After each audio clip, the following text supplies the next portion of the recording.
So our final recording for this section is about infant interventions, altering interventions for infants. When administering medications, you need to understand that dosing is different and it's not just a smaller size. Dosing is based on differences in pharmacokinetics as well, differences in the way infant bodies process medications. They have an immature GI tract, so they don't absorb as well always, and they have a higher gastric pH. They also can have delayed gastric emptying, and there are variations in how quickly medications move through the gut. Tissue perfusion also varies a lot. So oral absorption can be different and uneven, and parenteral absorption can be different and uneven. Their body composition means that they have less protein binding capacity. So meds that are highly protein bound, they get toxic more quickly. They also have less liver activity. Their livers are not functioning as well to metabolize, but they have a higher metabolic rate, so they may burn some things off more quickly. And they have a decreased GFR. So dosing has been based on research, hopefully most of the time, but research is limited because who wants to volunteer their kid to be a research subject for safe dosing of meds? So there's a lot of variation in infant dosing.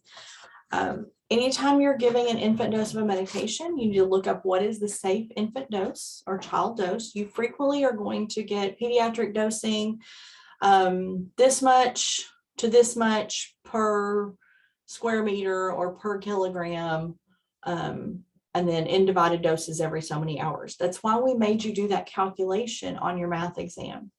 When you look in the book, often that's the calculation or that's the way the dose is written out. And so you've got to calculate that dose.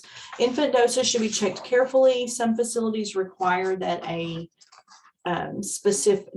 second nurse check all infant doses. I always have another nurse check my pediatric doses.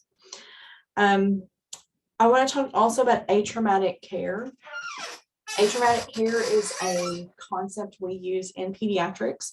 We want to cause as little trauma as possible because a lot of the things that we do in healthcare hurt and are not fun and are scary.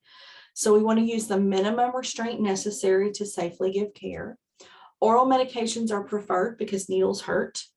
If a med has to be given parenterally, then IV is preferred because an IV can be placed and other meds can be administered with that one stick. If they can't take oral meds, rectal may be used. Oral medications are usually given with an oral syringe.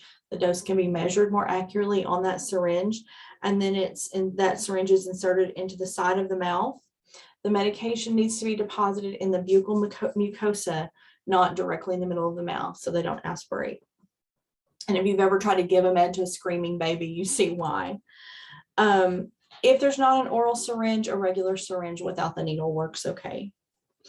Oral medications that taste bad may be put in a flavor syrup to make them more tolerable. If an injection is needed, it's best to use a topical anesthetic of some kind when it's possible. Sometimes there's not enough time, but if it's possible, we'd like to use that. Distraction and play can be used to distract from painful or uncomfortable procedures, but also as a way of giving that baby some association besides hurt with what we're doing. IV sites are to be protected with your life. We are very, very careful with IV sites because we don't want to have to extra stick babies. IV sites need to be assessed frequently. If a baby's arm, my arm has a lot of room to put extra fluid, right? The baby's arm is as big around as my thumb. If we infiltrate 20 or 30 milliliters of fluid, it's going to cause circulation problems a lot sooner, right? So we've got to watch those IV sites really carefully. IM injections should not be given. They should be given in the vastus lateralis. Dorsogluteal is not recommended for anyone anymore, but infants do not have enough muscle there for an IM. Parent teaching about medications. We need to teach them how to dose correctly, especially if they're giving very high risk meds.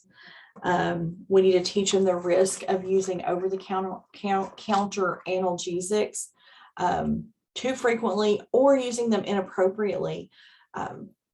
A lot of parents were not aware that children's elixir, acetaminophen children's elixir, is much less concentrated than acetaminophen infant drops. And so if they're looking at the elixir dose and they give that amount of drops, they've badly overdosed that child. So make sure that they understand how to dose medications properly, and that about the appropriate and safe use of over-the-counter meds and home remedies. Okay, that is all for infant care.